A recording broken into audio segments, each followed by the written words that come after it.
Cuando entramos a Río, todo el mundo, yo me recuerdo cuando llegué la primera vez a Río en septiembre del 2005, todo el mundo se ría porque realmente, ¿qué viniste a hacer a Río?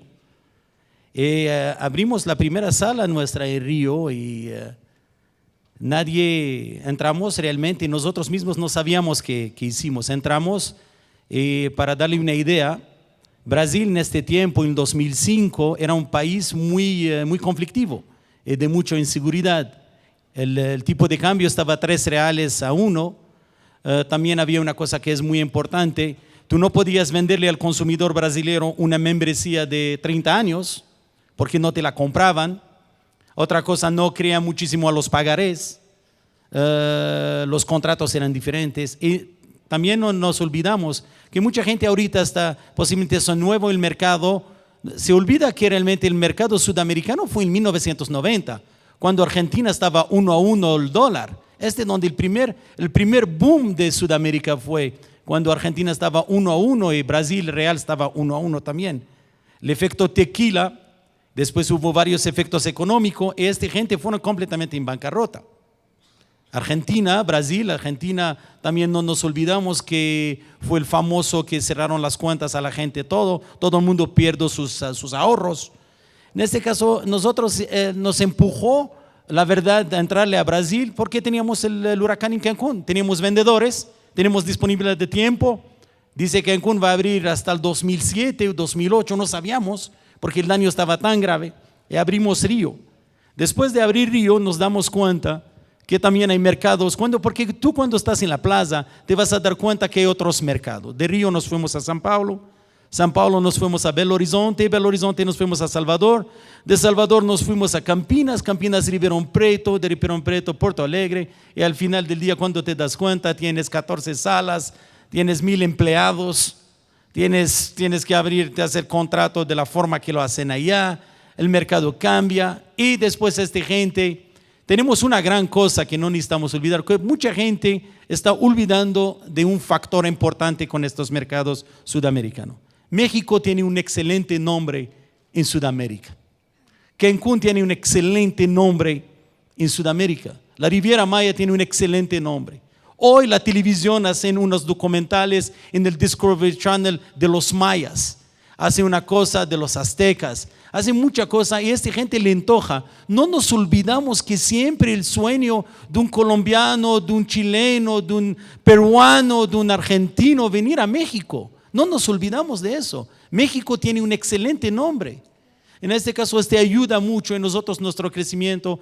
Y otra cosa, yo creo que se enamoraron de la forma de vender nuestra y hasta cambiamos el mercado brasileño, porque hasta la misma competencia logró ver que una empresa mexicana poder vender un producto a 30 años, ellos también mejoraron. Hoy te puedo decir que hay varias empresas allá en Brasil que nos copiaron a nosotros, al sistema nuestro.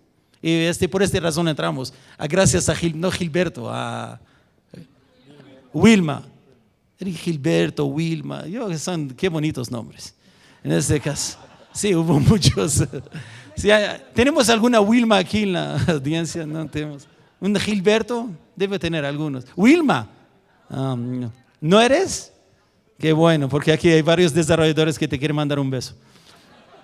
En este caso, entramos por Wilma. Y gracias a Wilma ahorita tenemos algo interesante en Sudamérica. Y yo creo que fue lo más interesante para nosotros. Muy bien. Para nosotros es un caso complementario. Para nosotros una de nuestras principales funciones es detonar mercados. Detonar mercados significa que tenemos que ver 3 cosas. Una, que haya una oportunidad de mercado. 2, que existe un marco regulatorio o propiciar que existe un marco regulatorio para que sea un mercado que crezca de forma sana. Y tercero, valga la redundancia, desarrollar desarrolladores. Algunos son mucho más pioneros en este sentido, como los que tenemos aquí, que han ido a otros mercados, y otros aquí a buscar en los propios mercados. Entonces, cuando se desarrollan estos diferentes mercados, le hace un Brasil o le hace un Colombia o en un futuro un Perú, lo que sucede es que no solo se detona el mercado interno, como bien decía Mustafa, México es muy bien percibido en toda Sudamérica. Entonces, en el momento en que tú detonas un mercado de este tipo y en el momento en que tiene una regulación propia, esas personas se vuelven unos grandes candidatos para comprar dentro de México. Y ese es el impacto económico que estabas preguntando al principio, Paco. No necesariamente es traer gente, que ya lo estamos haciendo en este país, cada día vienen más sudamericanos a México. En el momento en que tú detonas un mercado en términos de tiempo compartido, lo haces estable, tiene una regulación estable, tiene jugadores importantes, en ese momento dentro de lo que es ese propio mercado existe una conciencia del tiempo compartido, existe una conciencia de que tiene sus bondades la propiedad vacacional, y en ese sentido empieza a repercutir en otros países. Yo te podría decir que del 100% de los brasileños hoy en día que compran tiempo compartido en algún lugar del mundo, la mayor parte lo hacen en Brasil. Sin embargo, tenemos estimaciones que este año 20% de esos compradores habrán comprado un tiempo compartido, o sea, en México, o en Dominicana, o en Florida. Entonces, no solamente el detonar el mercado interno de Brasil es importante, sino que eso puede ayudar a que vengan compradores a nuestro país. Gracias. Para los demás, el haber incursionado en estos mercados no tradicionales, ¿les ha traído el beneficio que ustedes buscaban, ya sea de ocupación, generación de prospectos, rentabilidad que estaban buscando? Sí, muchas sorpresas, particularmente en Colombia fueron mucho menos objeciones que en Estados Unidos y en Canadá sobre seguridad, porque como ellos han sobrevivido todo y ellos estaban cansados de no salir y de estar escondidos en sus casas, después de Pablo Escobar y todas sus historias, ellos dijeron, me vale, ya no tenemos más miedo, vamos a salir. Entonces, ellos me decían, no le hacemos caso porque ya lo vivimos. Es más, eran solidarios y hasta tips nos daban de qué hacer. Entonces, desde el punto de vista de Customer Care y del call center, pues no gastaba tanto tiempo en el teléfono y mi gente explicándole las razones por las que somos seguras. Entonces, eso es una gran ventaja. La otra era que al principio creíamos que cuando querían cancelar nos asustábamos, tuvimos que tener un curso para entender que cancelar era que querían pagar absolutamente todo. Entonces, vine a cancelar la membresía. Entonces, también fue como que un shock. Tuvimos que traer a alguien de Colombia ahora sí que como los call centers de India y que no es lo mismo una cosa en un país que otra cosa en otro país. Retos, los speeches, la manera como tú le hablas a las personas. El colombiano, por ejemplo, aunque no te hace tantas preguntas en ese sentido, en verificación te ratifica no una, 6 veces lo que estás diciendo. Son muy amables, te hablan de usted y ya después de que estuviste un promedio de 22 minutos en el teléfono, después se los tienes que mandar por email, porque ellos sí se aseguran de que lo que les estás diciendo es.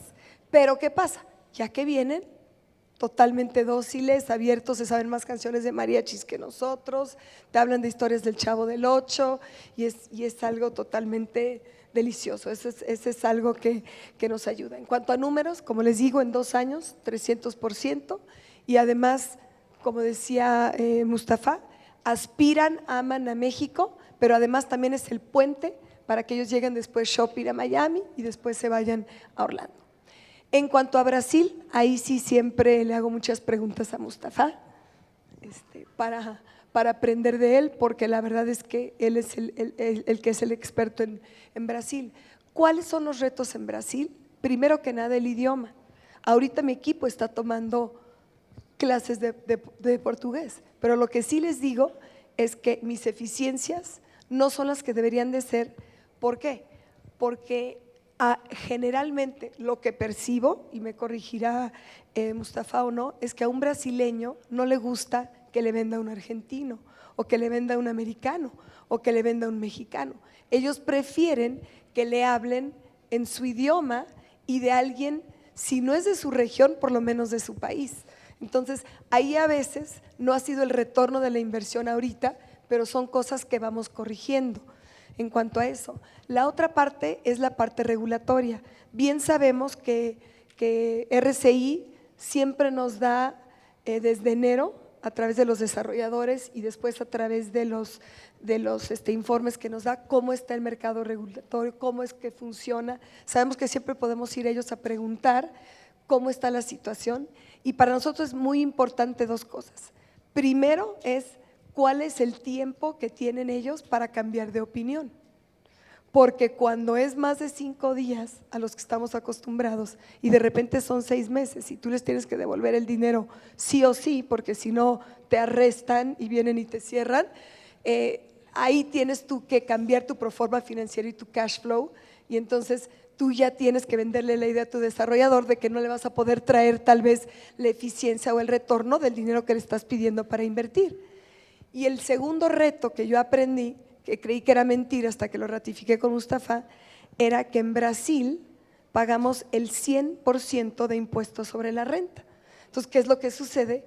Que mi costo es altísimo y además, si no entiendes a la hora que vas al banco a negociar, y yo me fui de aventura así, como buena OPC que comencé en este negocio y que me di cuenta, pues que tengo dinero atorado que no me han pagado los bancos.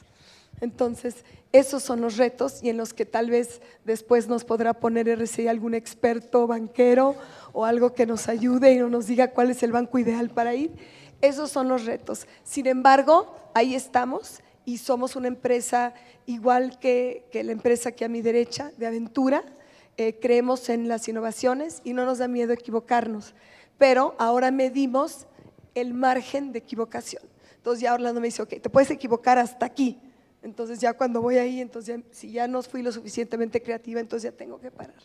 Pero esas son las experiencias, sin embargo, seguimos adelante. Muy bien, muchas gracias. En el caso de nosotros, el mercado sudamericano ha tenido resultados muy interesantes. Hoy en día nos representa el 25% de las ventas que generamos en las salas, el 25% de la participación del mercado de Sudamérica. En la parte de la ocupación, definitivamente también ha tenido un impacto positivo, tanto en las propiedades en México como en República Dominicana. Yo creo que los mercados también reaccionan, como es el caso de Sudamérica, también dependiendo del producto que uno les va a ofrecer, ¿no? En el caso particular de nuestra empresa, la marca Hard Rock evidentemente tiene una penetración muy importante en cualquier país sudamericano. Y en la parte hotelera el resultado o la experiencia con estos clientes ha sido muy positiva. El momento que hace un rato mencionaba, que actualmente viven varias economías de estos países, nos están dando resultados inclusive mayores en la parte ya de los componentes de cierres, porcentajes de cierre, porcentaje de eficiencia, venta promedio, mayores inclusive que el mercado norteamericano. Las tendencias de viaje también son diferentes, son importantes, porque el promedio de huéspedes que traen estos países es inclusive mayor que el porcentaje que trae un turista americano, ¿no? El concepto familiar, que todo el mundo sabemos que también tiene un rendimiento muy importante en las salas de ventas, es exponencialmente usado o utilizado como forma de viaje o de forma de vacaciones por parte de estos países, ¿no? Así que para nosotros es una experiencia muy positiva. Mencionabas el tema de las cancelaciones, hablando de la forma de cómo trabajar a estos clientes. Nuestros reportes de cancelación son básicamente al mismo nivel que tiene un consumidor americano. O sea, hemos tenido resultados bastante sanos y para, obviamente, la estrategia a futuro de la empresa para la que trabajo, pues, sin lugar a dudas es vamos a decirlo así, una suma de mercados o suma de países muy importante para no solamente ahora, sino a mediano y largo plazo.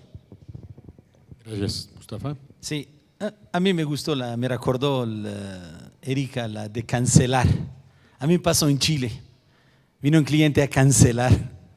Estaban peleando el gerente, el closer, eran 2 mexicanos. Fue tu culpa, le mentiste, ¿no?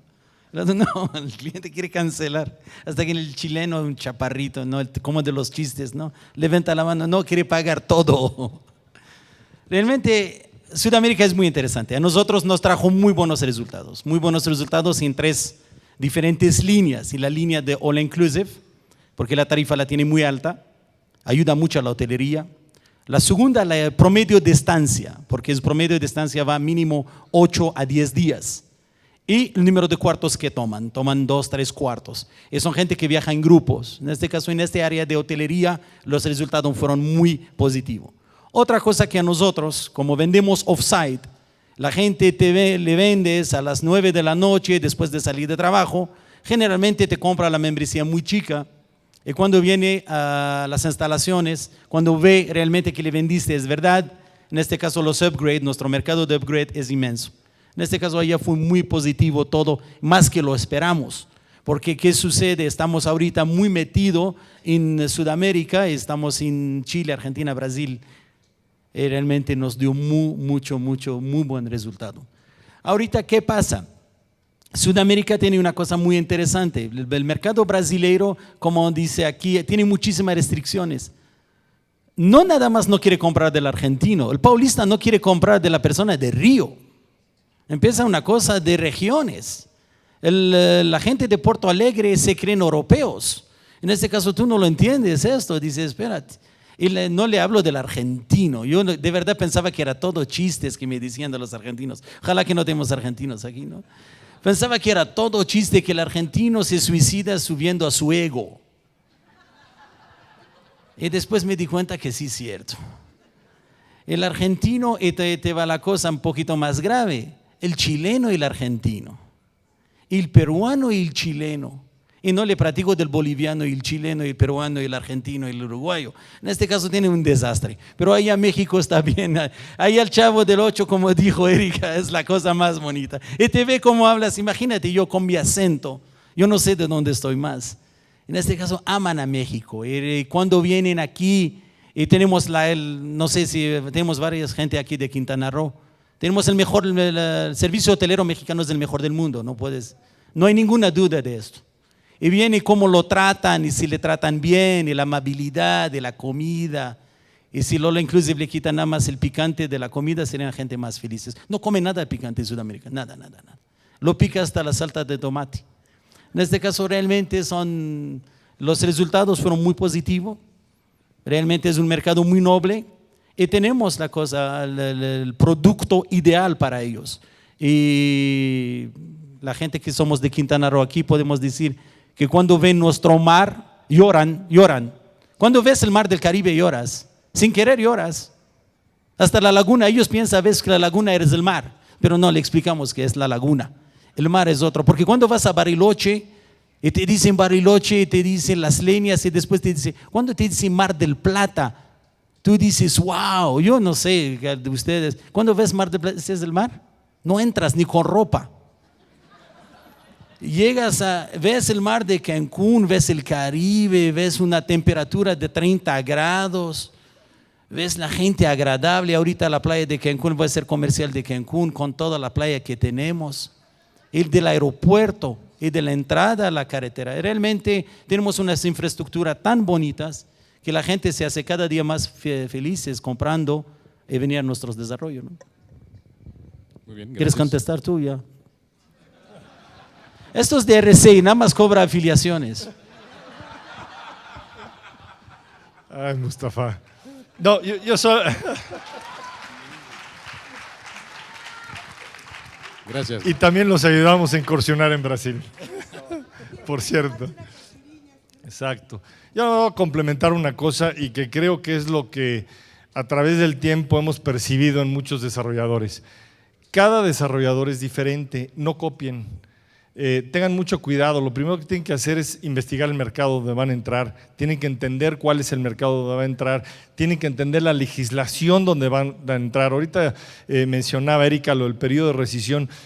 Para aquellos que no saben, hace un año cambió la ley en Colombia y tuvimos que hacer un lobbying muy fuerte para poder regresar a la ley como estaba. Nos costó prácticamente 12 meses y mucha gente salió del mercado. Entonces, yo lo que les quiero decir es, más allá de cuál sea la estrategia de su negocio, hagan la tarea. Es importante entender el mercado, es importante entender la cultura. Ahorita que decía Mustafa de Brasil, Brasil son muchos países dentro de un país. Tienen que entender cuál es la cultura paulista y tienen que entender cuál es la cultura de un Belo Horizonte. Entonces, entiendan la cultura. entiendan la legislación y entonces sí creo que van a estar en mucho más posición de decir dónde y cómo quiero entrar de acuerdo a la estrategia que tengo como empresa.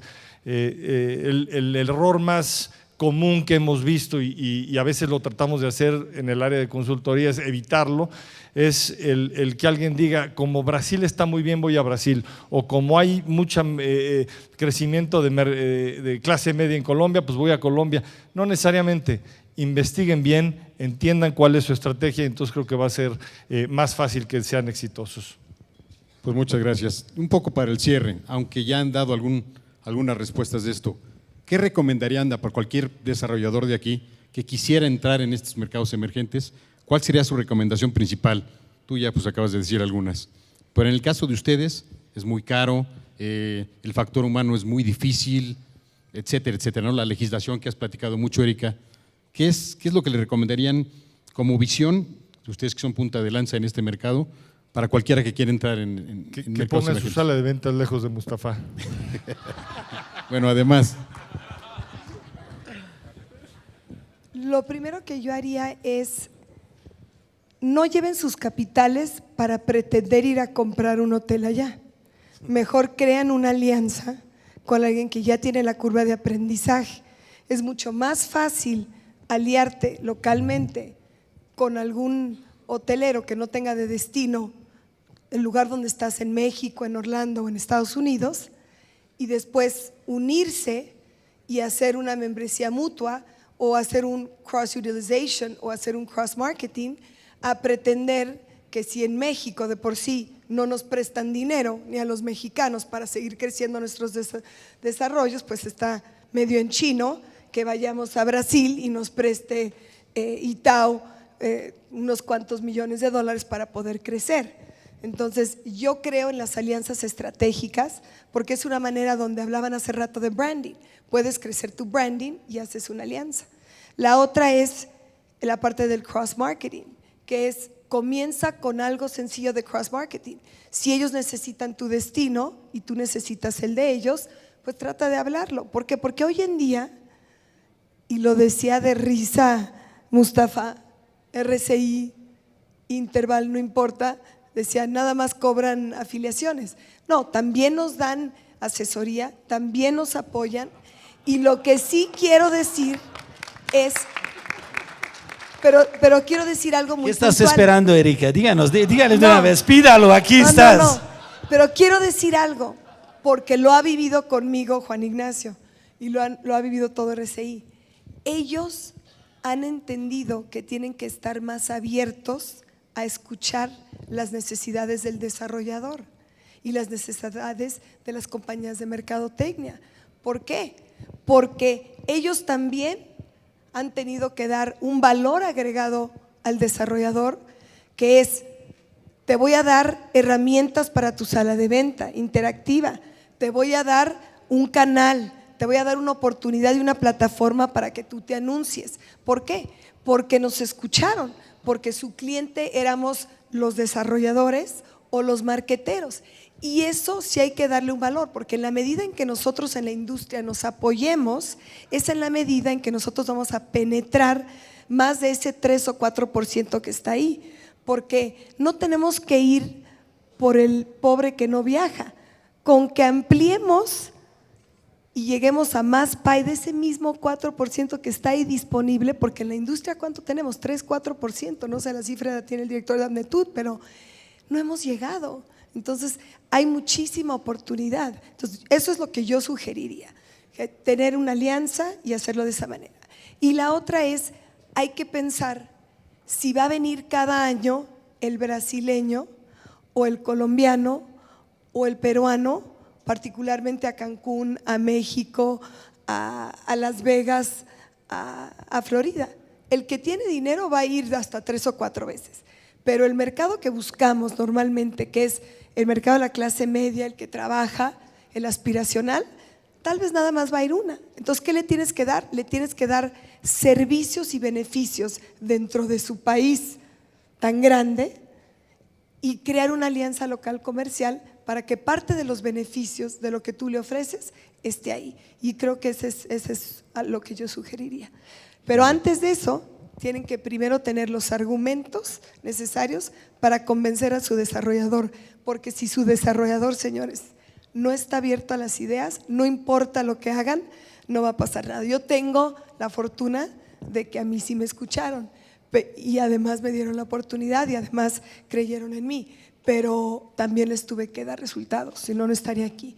Pero empiecen haciendo lobbying interno con sus desarrolladores, porque a veces ese desarrollador, con todo el respeto del mundo para los nuevos desarrolladores que están aquí, tienen otra idea o no tienen idea. Entonces vale la pena que ellos también se eduquen y que ellos también vengan con ustedes, lean los reportes y lean absolutamente todo, porque también un desarrollador con mucho dinero, con muchas maestrías, con muchos doctorados, también puede aprender de un OPC, de un liner, de un closer y de alguien más.